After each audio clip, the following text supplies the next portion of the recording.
Oke,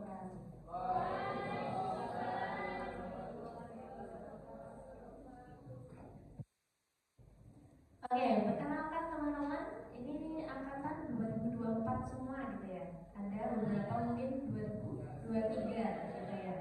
Perkenalkan mungkin yang belum ketemu sama saya di perkuliahan, saya Fitria Nurmasari. Nanti teman-teman akan ketemu saya di mata kuliah statistik, mata kuliah pasar modal, dan beberapa mata kuliah yang selainnya di semester 3 gitu ya. Nah, untuk materi hari ini kita akan bahas tentang integrasi keuangan syariah dalam rangka mewujudkan ekonomi berkelanjutan. Nah, ini kan sebenarnya tema yang sangat hype sekali saat ini teman-teman. Nah, untuk memantik diskusi kita, saya pengen apa ya istilahnya? Nanti ada diskusi interaktif juga gitu ya, supaya teman-teman nggak ngantuk. Karena dari tadi saya perhatikan sudah banyak sekali yang kuat gitu ya, ada juga yang tidur gitu. Oke, nah ini nanti minta tolong teman-teman juga aktif untuk menjawab apa yang saya tanyakan gitu ya. Nah, kenapa sih kira-kira teman-teman kok bahasan kita hari ini itu tentang integrasi keuangan syariah dalam rangka mewujudkan ekonomi berkelanjutan? Ada masalah apa? Ada yang tahu? Kenapa kok kita bahas sistem keuangan syariah gitu ya? Kenapa kita bahas lagi dan diintegrasikan sama apa sistem ekonomi yang berkelanjutan? Ada masalah apa? Ada yang tahu? Mas siapa itu? Mas yang batik hijau. Tadi tidur ya? Saya melihat. Mas siapa? Boleh? Kenapa Mas? Kenapa kok bahasan kita itu yang lagi hype sekarang keuangan syariah dalam rangka mewujudkan ekonomi berkelanjutan? Ada masalah apa sih di masyarakat saat ini? Menurut Mas Ziki?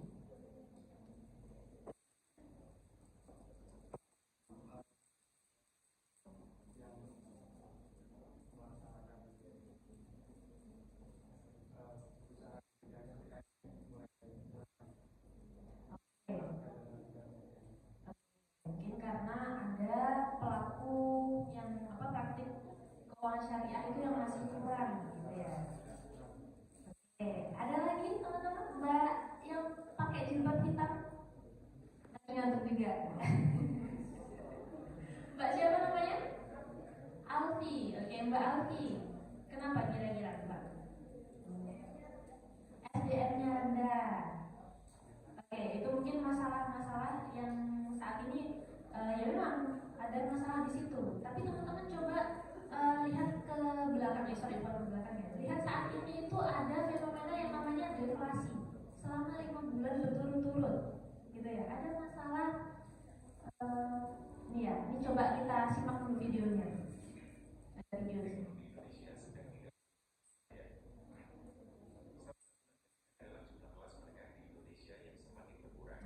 Jumlah kelas menengah juga berkurang. Inflasi gitu ya.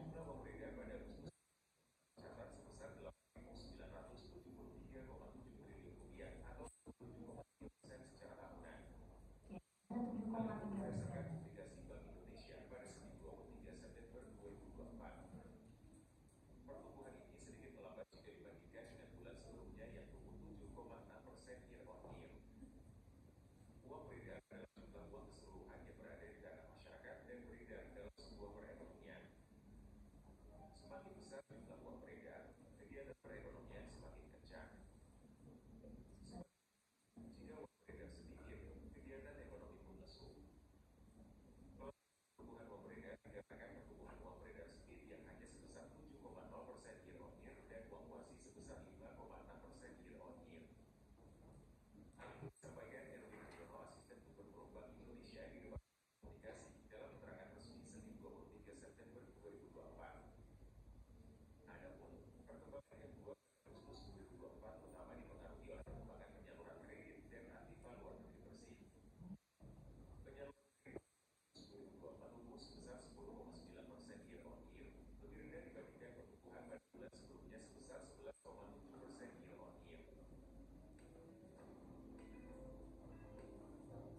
Oke, nah ada fenomena deflasi teman-teman. Deflasi itu apa?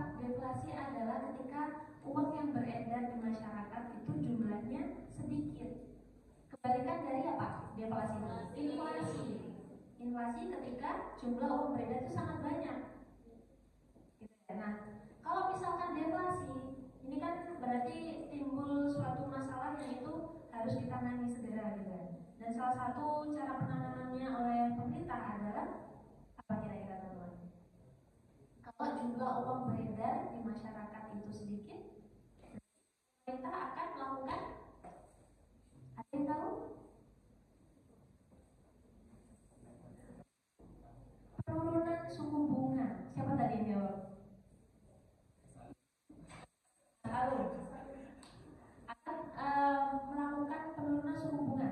Karena apa? Karena untuk menarik investor-investor gitu ya, untuk menarik masyarakat supaya mau menyimpan atau apa ya istilahnya mengambil kredit atau pinjaman ke bank gitu kan. Akhirnya kan nanti kalau uangnya sudah dapat, maka uang beredar di masyarakat jadi banyak lagi gitu ya. Sebaliknya kalau ada inflasi, maka nanti pemerintah akan menaikkan suku bunga supaya masyarakat tertarik untuk investasi dan menyimpan dananya di bank lagi gitu ya. Teman-teman saya paham mungkin backgroundnya ada yang bukan anak ekonomi gitu ya. Nah ini kan hal dasar yang ketika teman-teman masuk ke perbankan syariah harus paham. Ini sangat mendasar gitu ya, teori tentang inflasi sama deflasi gitu ya. Oke, jadi dari video tadi menunjukkan bahwasannya ekonomi Indonesia itu sedang tidak baik-baik saja teman-teman selama 5 bulan terakhir ini. Dan sistem ekonomi konvensional menjadikan ketimpangan ekonomi itu semakin besar. Tadi yang dijelaskan oleh Pak Sugiarto kan ada yang namanya sistem ekonomi apa tadi? Apa Pak? Berkelanjutan? Bukan. Tadi Pak Sugiarto menyebutkan ada dua sistem ekonomi yang diklaim bahwa mereka itu datangnya pertama, bukan sistem ekonomi Islam. Ada yang tahu tadi? Ada yang menyimak? Ya, Mas? Kapitalis dan sosialis, gitu ya. Itu diklaim yang datang pertama. Padahal sistem ekonomi Islam jauh lebih tua lagi, gitu ya. Adam Smith bahkan belajarnya dari sistem ekonomi Islam yang disampaikan oleh Pak Sugiarto tadi, gitu ya. Nah, masyarakat semakin miskin dari sistem ekonomi yang ada sekarang, teman-teman. Kesenjangan di masyarakat itu jadi semakin tinggi. Masyarakat kelas atas ya makin kaya, yang kaya semakin kaya, yang miskin semakin miskin. Timbul kesenjangan yang sangat dalam. Nah, Indonesia itu butuh solusi untuk mencapai ekonomi yang adil dan berkelanjutan. Kali ini kita akan membahas kira-kira ini learning outcomes hari ini gitu ya, materi kedua ini. Yang pertama teman-teman paham prinsip dasar dari keuangan syariah. Teman-teman tahun 2024 semua gitu ya, minimal harus paham dasar-dasarnya dulu. Dan untuk belajar suatu materi ya dari apa? Definisinya dulu minimal gitu ya. Oke, yang kedua, nanti learning outcome-nya adalah mengidentifikasi peran keuangan syariah dalam ekonomi berkelanjutan.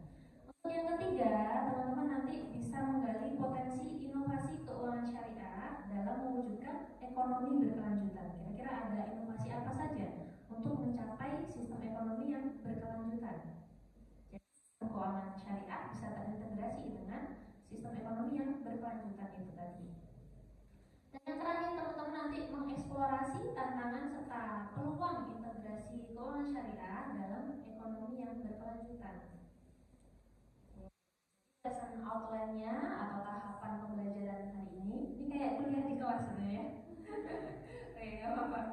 Jadi tahapan pembelajarannya teman-teman yang pertama nanti belajar dulu konsep dasar keuangan syariah dan ekonomi berkelanjutan itu seperti apa, prinsipnya gitu ya. Terus yang kedua, peran keuangan syariah dalam mendukung ekonomi berkelanjutan. Ada nggak irisannya? Bisa mendukung atau tidak sistem keuangan syariah ke dalam sistem ekonomi yang berkelanjutan itu tadi? Ketiga, kita belajar tentang sekarang itu inovasi ada apa saja sih? Inovasi serta kebijakan keuangan syariah untuk ekonomi berkelanjutan.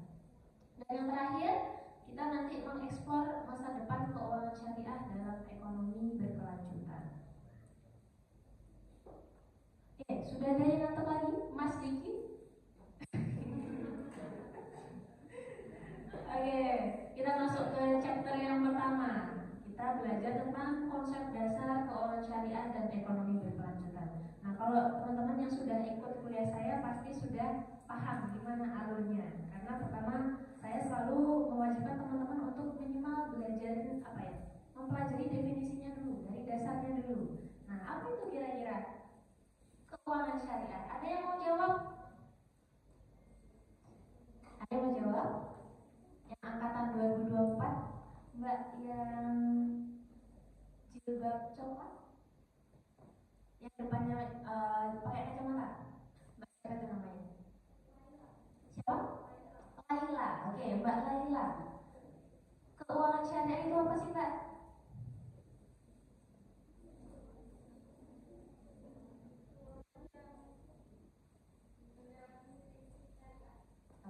Keuangan yang di dalamnya itu memakai prinsip-prinsip syariah. Prinsip syariah itu apa? Al-Quran dan hadis yang intinya menghindari praktik maghrib, maisir, boros, sama riba. Maisir apa tadi? Tidak pasti. Kalau boros, riba, tambahan. Oke. Nah itu tadi ya, itu sudah dijelaskan juga tadi sama Pak Sugiarto gitu ya tentang maghrib ya, maisir, boros, riba. Nah keuangan syariah itu suatu sistem ya teman-teman ya, suatu sistem yang satu kesatuan. Kalau misalkan ada satu komponen yang nggak ada, gitu ya, maka tidak bisa disebut sistem. Gitu ya. Maka bukan menjadi sistem keuangan syariah. Nah, di dalam sistem keuangan syariah itu ada perbankan, industri-industrinya ya, ada industri perbankan, industri investasi, asuransi, pembiayaan, sama dana sosial. Mas yang baju putih, yang pakai kemeja putih, oke, kira-kira kalau yang sudah dipelajari saat ini gitu ya, saat ini di semester 1 ya, masih semester 1 itu sudah pernah disampaikan apa aja tentang lembaga-lembaga ini, sorry, ini ya, perbankan, investasi, asuransi, pembiayaan, dana sosial. Mas apa namanya? Mas Zaki, Mas Zaki, Mas Diki. Gimana Mas Zaki? Kira yang diketahui, ini kan ada industri perbankan nih, terus ada industri investasi. Kira-kira apa yang diketahui?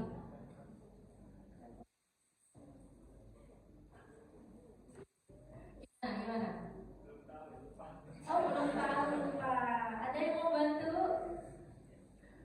Contoh dari industri investasi. Ini apa? Mbak Aulia? Ini yang di sini saya yang hafal cuma semester-semester atas ya. Yang semester-semester ke awal belum terlalu hafal nama-namanya. Gimana Mbak Aulia? Kalau industri investasi, berarti ada apa itu? Pasar, pasar modal syariah, gitu ya. Oke, kita lanjut dulu. Nah, prinsip dalam keuangan syariah di lembaga-lembaga tadi ya, itu pasti ada 4 ini teman-teman. Yang pertama adalah adil dalam hak dan kewajiban. Terus yang kedua ada transparansi penggunaan dana. Yang ketiga pasti ada tanggung jawab lingkungan. Contohnya apa misalnya? Tadi kan ada misalnya pasar modal syariah teman-teman. Mereka itu pasti ada ini ya, ada tanggung jawab lingkungan. Jadi kalau di pasar modal syariah itu ada yang namanya bursa karbon. Nah, bursa karbon itu kumpulan dari perusahaan-perusahaan yang mereka itu proses produksinya tidak merusak lingkungan, dikumpulkan jadi satu perusahaan. perusahaan gitu ya, satu kumpulan perusahaan, itu namanya bursa karbon. Itu salah satu contoh dari bahwasanya lembaga-lembaga atau industri-industri di keuangan syariah punya prinsip tanggung jawab lingkungan yang tinggi. Oke, yang terakhir prinsip keuangan syariah adalah larangan maghrib, borot, riba. Semua komponen industri-industri yang saya sebutkan di awal tadi pasti ada 4 prinsip ini, teman-teman. Oke, lanjut. Kita masuk ke definisi ekonomi berkelanjutan. Kira-kira apa? Definisi ekonomi berkelanjutan. Oke, sudah ada di sini, jadi bisa dibaca. Mungkin ada yang mau bantu membacain, bacain. Mbak siapa namanya? Nesa. Oh, Nesa, Mbak Nesa. Kira-kira apa itu ekonomi berkelanjutan? Yang dibayangkan aja.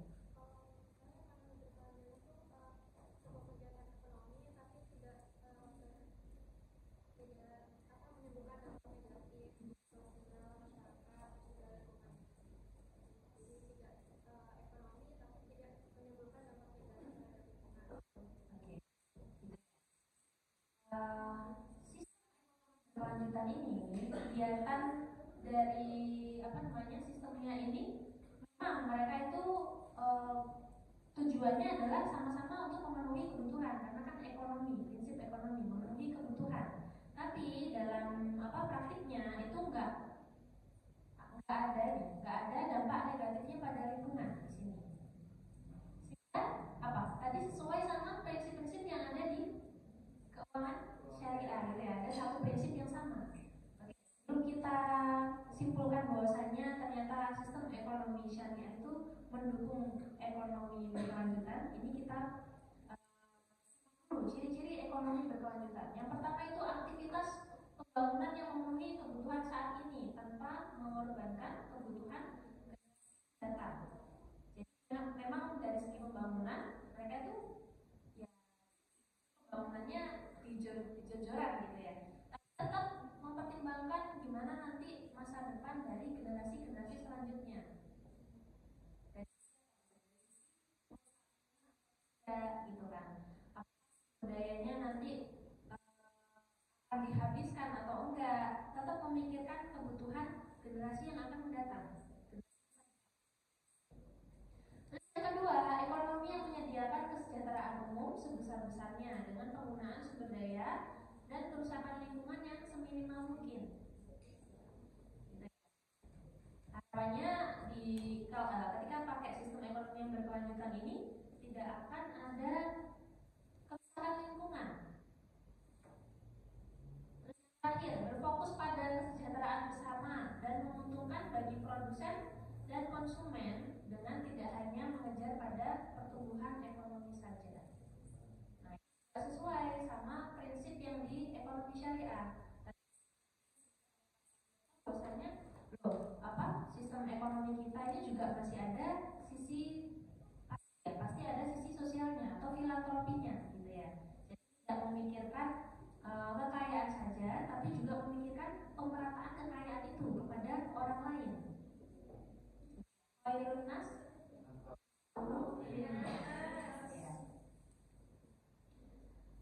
Ya, kenapa sih kok penting kita itu sekarang membahas tentang ekonomi berkelanjutan? Atau biasanya kan ini disebut dengan apa itu? Tujuan pembangunan berkelanjutan atau SDGs gitu ya. Nah, kita tahu sendiri bahwasanya alam Indonesia itu sekarang semakin rusak, teman-teman ya. Kita lihat aja sekarang dari pembangunan IKN sendiri itu kan sudah menebang berapa pohon gitu ya. Itu kan sudah apa istilahnya hutan yang harusnya jadi paru-paru dunia tapi rusak juga untuk apa kepentingan gitu ya IKN gitu ya. Nah ini kan sebenarnya contoh kecil yang menjadi salah satu alasan bahwasanya alam Indonesia ini semakin rusak. Terus ada yang namanya food estate di Merauke. Itu juga hutan-hutan juga dibabat gitu ya untuk akses jalan dan infrastruktur. Teman-teman. Terus yang kedua, kesenjangan ekonomi sekarang ini juga semakin meningkat. Banyak sekali masyarakat yang miskin.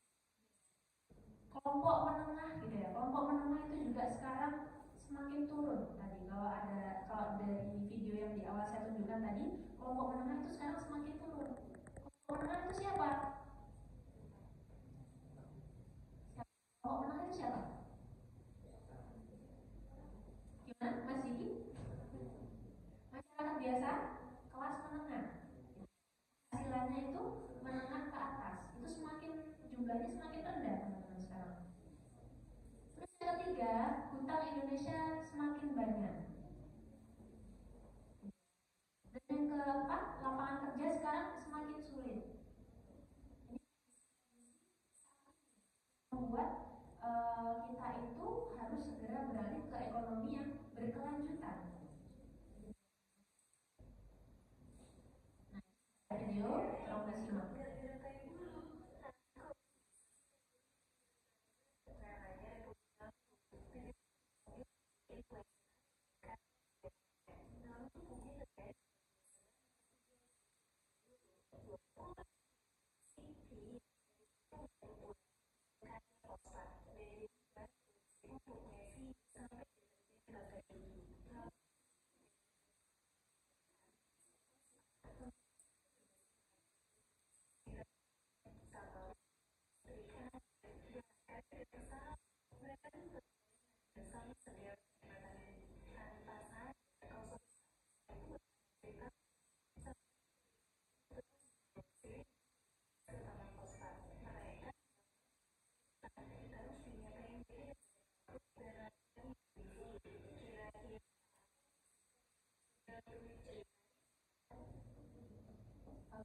Juga kondisi ekonomi dunia saat ini mengejar apa?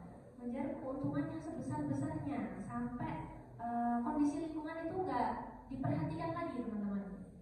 Jadi di sini itu di video ini tadi dijelaskan bahwasanya apa sumber daya yang ada di Pulau Nauru itu ada fosfat dari tai burung gitu ya. Nah ini kan sebenarnya suatu sumber daya yang itu diekspor gitu kan, diekspor sama Nauru dan jadi pendapatan utama di pulau itu saat itu gitu ya. Dan dari kegiatan ekspor ini Nauru banyak mendapatkan pendapatan sampai membuat masyarakatnya itu kaya raya saat itu. Sehingga karena melihat potensinya yang besar, sampai pemerintahnya itu ya jor-joran buat nambang fosfatnya. Dan di suatu waktu ketika fosfat ditambang di tanah gitu ya teman-teman ya, tanahnya itu akan jadi nggak subur, nggak bisa ditanamin tanaman-tanaman sawah gitu ya, kayak padi, jagung, itu sudah nggak bisa, sudah rusak, alamnya sudah rusak teman-teman. Nah, hal ini ya menyebabkan negara itu jadi bangkrut, warganya jadi miskin semua gitu ya, sampai nggak bisa bayar hutang, ya sampai bangkrut gitu ya. Nah, sekarang kalau kita lihat ya ekonomi dunia saat ini menuju ke sana. Kalau misalkan nggak beralih ke ekonomi yang berkelanjutan, nggak memperhatikan dari sisi lingkungannya. Ini contoh kecil saja, suatu negara bisa bangkrut karena dia itu jor-joran nambang fosfat di negaranya sendiri. Oke, jadi ekonomi berkelanjutan itu prinsip dari ekonomi berkelanjutan ada 3 hal yang paling penting ini teman-teman ya. Yang pertama, memang dia itu masih mementingkan pertumbuhan ekonomi. Tapi di sisi lain dia itu juga mempertimbangkan lingkungan itu gimana caranya bisa tetap lestari.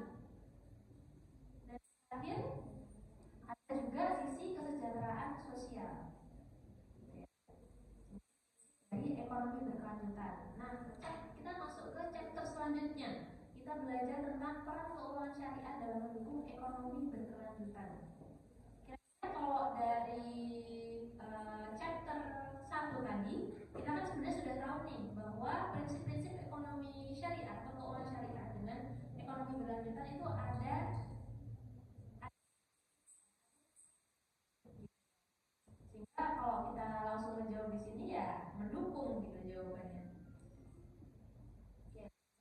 Selanjutnya, nah ini ya pertanyaan besarnya adalah apakah keuangan syariah berkaitan dengan ekonomi berkelanjutan? Berkaitan nggak?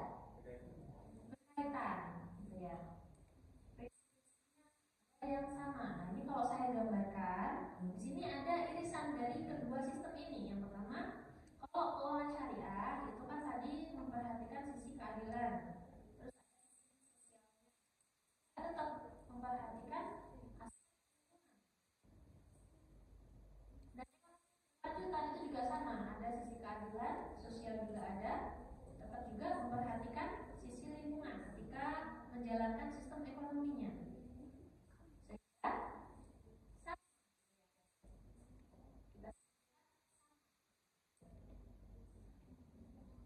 ya, kalau keuangan syariah mendorong pembiayaan yang adil. Ini contoh dari aspek keadilannya. Berbeda dengan konvensional yang bersifat profit oriented. Kalau yang konvensional ya kita tahu sendiri, yang dipentingkan adalah orang-orang yang punya modal, gitu ya. Dan tujuannya profit, gitu ya. Tapi kalau di kita itu juga ada sisi sosialnya. Akad transaksi seperti mudoroba dan musyarakah menjadikan hak, kewajiban dan resiko ditanggung bersama. Profit loss sharing. Sehingga setiap pihak bersama-sama berperan untuk membangun ekonomi yang adil dan merata. Ya. Ada aspek larangan goror. Siapa ini ya? Gambar siapa ini? Ini ya, goror tadi kan kita sudah belajar bahwasanya goror itu ketidakjelasan.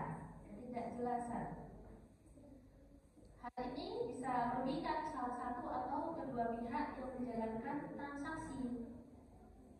Goror dilarang karena mengandung unsur memakan harta orang lain secara batil. Nah, tadi sudah dicontohkan juga sama Pak Sugiarto. Nah, contohnya adalah membeli apa tadi? Membeli. Ada yang masih ingat nggak yang dicontohkan Pak Sugiarto? Membeli pete, ya. Membeli bunga pete.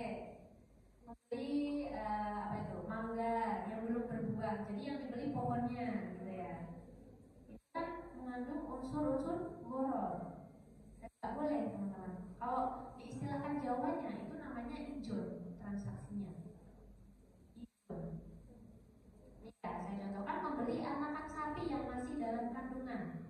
Ini kan nggak jelas teman-teman ya.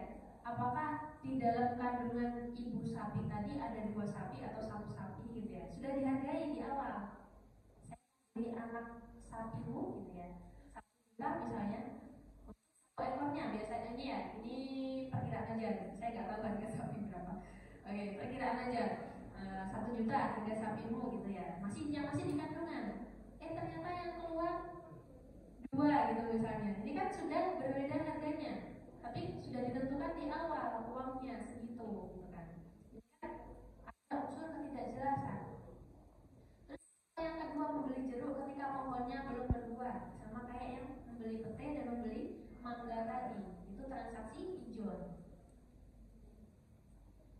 Nah, ada larangan riba.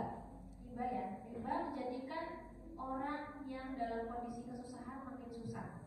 Bayangin teman-teman ya, orang itu hutang gitu ya, hutang ke bank misalnya, hutang ke bank. Dia kan hutang itu kan pasti karena dari segi